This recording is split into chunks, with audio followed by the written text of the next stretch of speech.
स्वागत आहे महाराष्ट्रीयन किचनमध्ये. आज आपण गिट्सचे गुलाबजामुन कसे करायचे ते पाहणार आहोत. तर अगदी सोपी पद्धत आहे.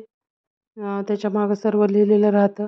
असं आपण गिट्सचं पावडर काढून घ्यायचं एखाद्या कुंड्यामध्ये वगैरे आणि अशा गाठी मोडून घ्यायच्या चमच्याने आणि पाण्यामध्ये किंवा दुधामध्ये मिक्स करून घ्यायचं. हे आपल्याला तिंबून नाही, एकजीव करून घ्यायचं आहे फक्त चमच्याने हळूवारपणे.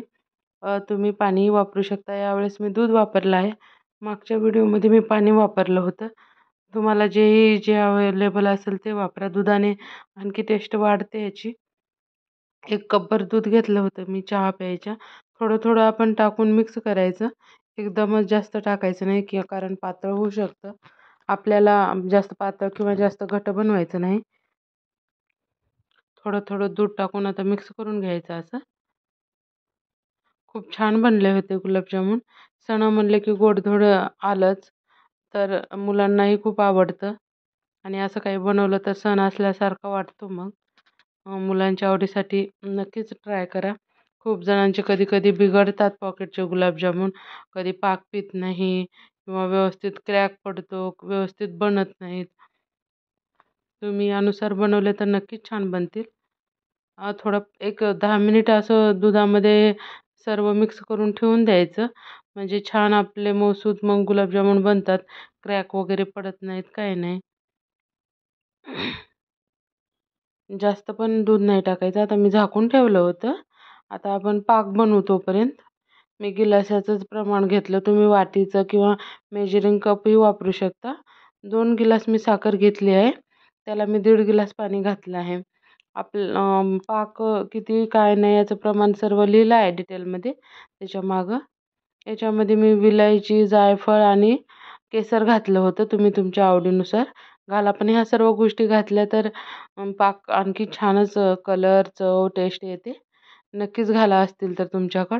जायफळ पण थोडंसं खिसून घाला. छान चव उतरते जायफळाची गोड पदार्थामध्ये. आपल्याला पाक जास्त 1 तारी किंवा 2 तारी बनवायचा नाही. साखर विरघळल्यानंतर एक 5-6 मिनिट ठेवायचं आहे फक्त. इथं मी विलायची छान कुटून अशी ताजीच टाकली आहे. आता केसरच्या 4-5 काड्या टाकल्या आहे मध्ये. त्याचा पण खूप छान फ्लेवर उतरतो, कलर येतो चाचणीला आपल्या. चाचणी गरमच करून ठेवायची आहे. थंड चाचणीमध्ये जर गुलाबजामुन टाकले तर मग ते छान चाचणीमध्ये पित नाही गुलाबजामुन. त्यामुळं आपली चाचणी ही अशी गरमच असली पाहिजे गुलाबजामुन टाकताना. आता मी इथं किसून घालत आहे.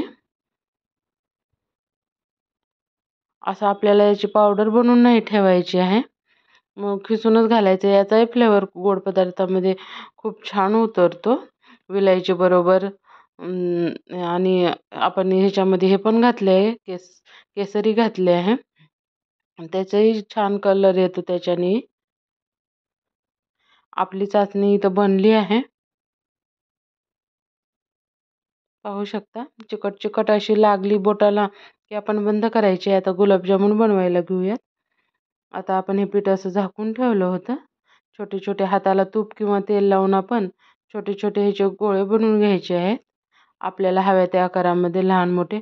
जास्त मोठेही बनवू नका, तळून ते आणखी मोठे होतात आणि पाक पिऊन आणखी मोठे होतात. मीडियम साईजचे बनवा, तरी तुम्हाला हव्या त्या आकारामध्ये तुम्ही बनवू शकता. मी हाताला थोडंसं तेल लावून घेतलं आणि छोटे छोटे असे पिठाचे गोळे घेऊन आपल्याला बनवायचे आहे. बिलकुल आपल्या गुलाबजामुनला क्रॅक वगैरे गेले नाही. खूप छान बनले एकदम.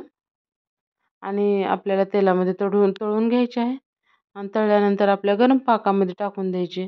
खूप इझी रेसिपी आहे. आपले गुलाबजामुन बनून तयार आहेत.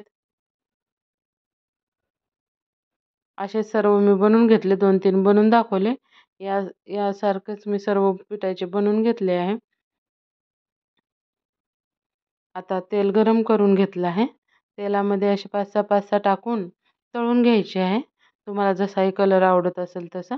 मीडियम ह्याच्यातच करायचं आहे.